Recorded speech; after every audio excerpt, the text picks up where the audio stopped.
à l'Assemblée. Jérémy Trottin, signé BFM avec Anne Pémira ce matin qui va sauver Noël. Rien que ça, parce que Noël c'est formidable.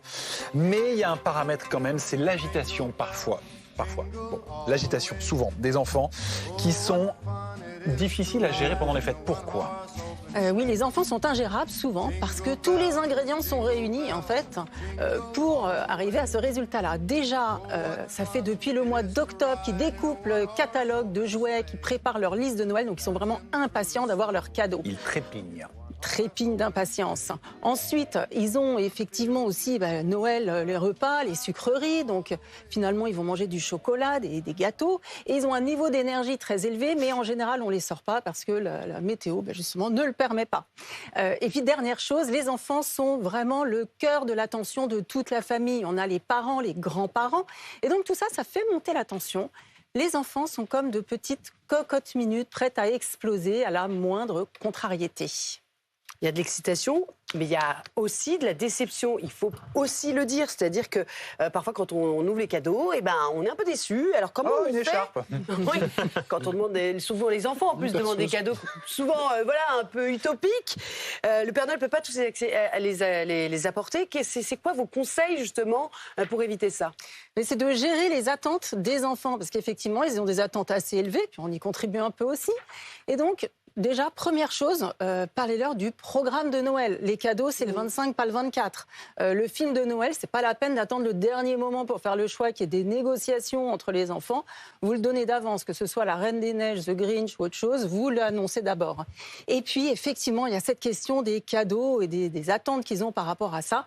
Eh bien, prévenez-les, et dès maintenant, que le Père Noël, il fait ce qu'il peut, mais parfois, il ne peut pas amener tous les cadeaux de la liste.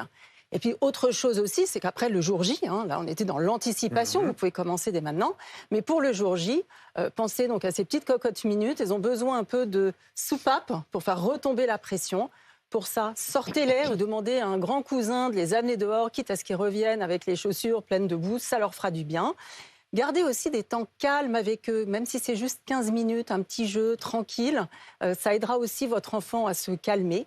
Et puis, ensuite, gardez un petit peu de temps aussi avec eux pour le faire participer à l'organisation, dessiner les petites étiquettes qui vont sur la table, ou simplement pour être là au cas où, quand la pression monte un peu trop. Alors moi, je voudrais qu'on ouvre le dossier des ados. Vous savez, ceux qui sont flemme, qui ne sont pas toujours très emballés. J'ai l'impression que c'est du vécu. Non, pas du tout, il est parfait. Mais voilà, les ados aussi à Noël, faut gérer. Oui, parfois aussi, ils peuvent un petit peu gâcher la fête, et notamment à cause de quoi ? Bien à cause des téléphones. Voilà, vous l'avez deviné.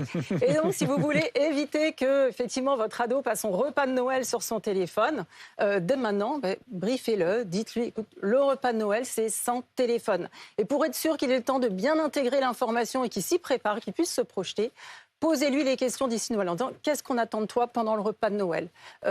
Quand est-ce que tu pourras faire du téléphone ? Quand est-ce que tu ne pourras pas en faire ?» Et comme ça, on peut le préparer à nos différentes attentes, notamment si on veut aussi, par exemple, qu'il y ait un temps de jeu, de plateau, par exemple, qu'on fasse en famille.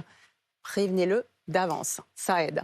Et puis peut-être pour terminer, c'est aussi, nous en tant que parents, souvent on se met beaucoup la pression. D'ailleurs, on revient parfois un peu épuisé des vacances de fêtes de fin d'année.